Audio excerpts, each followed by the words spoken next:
China கிட்டத்தட்ட ஒரு 6 மாசத்துலயே ஒரு வருஷத்துலயே 135 தடவை இன்கர்ஷன்ஸ் போட்டிருந்தாங்க படைகள்.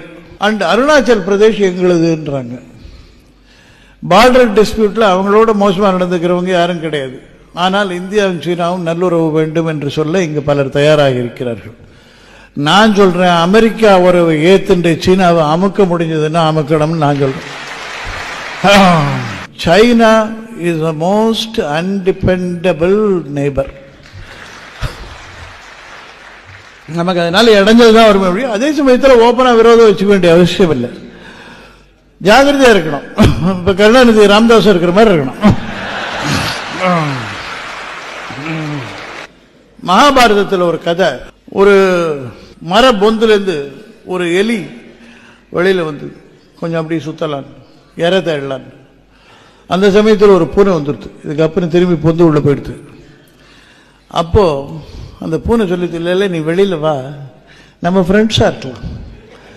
இது சொல்லுது, நான் வரமாட்டேன், நான் உனக்கு இற, உனக்கு நீ என்ன சாப்பிட்றவன், நான் போய் உன்னை நம்பி எப்படி வெளில வரமாட்டேன்.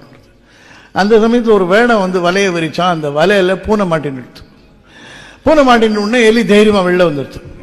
அந்த பூனை, நீ இப்ப என்ன நெட்டை கட் பண்ணி விட்டுரு, பல்லால கடிச்சு நான் தப்பிச்சுக்கிறேன், எனக்கு ஹெல்ப் பண்ணு ப்ளீஸ்னு பூனை கேட்டுது. எலி சொல்லிட்டு, நான் உன்னை கட் பண்ணி விடலாம், ஆனா நீங்க என்ன சாப்பிட்டுருவியே அப்படின்ற சமயத்துல பாம்பு வந்து ஒரு பக்கம், எலி பாம்பு தன்னை விழுங்கிட போறதுன்னு பார்த்து இன்னொரு பக்கம் கீரி, இதுக்கு நடுவில் நம்ம மாட்டின் சாவோன்னு எலி என்ன பண்ணிட்டு பூனை கிட்ட பேரம் பேசித்து, ஆல்ரைட் நான் உனக்கு வலையை கட் பண்ணி விடுறேன், ஆனா இப்ப நீ எனக்கு அடைக்கலம் கொடுக்கணும், உன் மடியில நான் படுத்துப்பேன், இது ரெண்டு அண்ணன் போனப்புறம் நான் உனக்கு கட் பண்ணி விடுறேன்.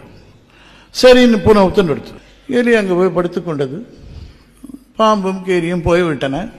பூனை வந்து எலியை பார்த்து, சரி அது ரெண்டு போயாச்சு, இப்போ வலையை கட் பண்ணி விடு. இது நான் மாட்டேன்னு எலி, வார்த்தை கொடுத்திய, கொடுத்த வார்த்தையை காப்பாத்துறேன், ஆனால் அதுக்கு டைம் இருக்கு. இந்த வேடம் வருவான், அவன் கிட்ட வந்த உடனே நான் வலையை கட் பண்ணி விடுறேன். அப்போ உனக்கு வந்து அந்த வேடங்கிட்ட தப்பிச்சுக்கணும்ன்றது தான் உனக்கு மெயின் ஐடியாவா இருக்கும். அப்ப நீ என்ன மறந்துடுவ, அப்பதான் கட் பண்ணுவேன். சரி, அதே மாதிரி வேடம் வந்தான், கிட்ட வந்து வலையை எடுக்க போற சமயத்தில் இது குதறி விட்டுடுத்து பூனை ஓடி போச்சு. வேடம் ஏமாந்து போயிட்டான். அதுக்கப்புறம் இது பொந்து உள்ள போயிடுது. பூனை திரும்பி, நீ எனக்கு உதவி பண்ணிட்ட, நானும் உனக்கு உதவி பண்ணிட்டேன், அதனால இனிமே நாம ஃப்ரெண்ட்ஸ் தான். இந்த கதை எங்கிட்ட வேண்டாம்.